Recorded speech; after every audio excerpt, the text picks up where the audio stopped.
In your group, the Lawyers Committee for Civil Rights Under the Law, was formed at the request of President John F. Kennedy as he was a sitting president.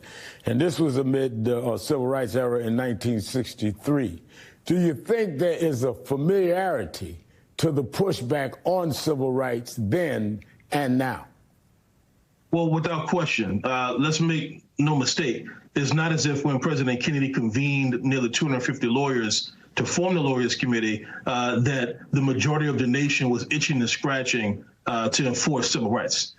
He had a moral compass, President Kennedy did, and LBJ took up that mantle to a large extent, certainly thereafter.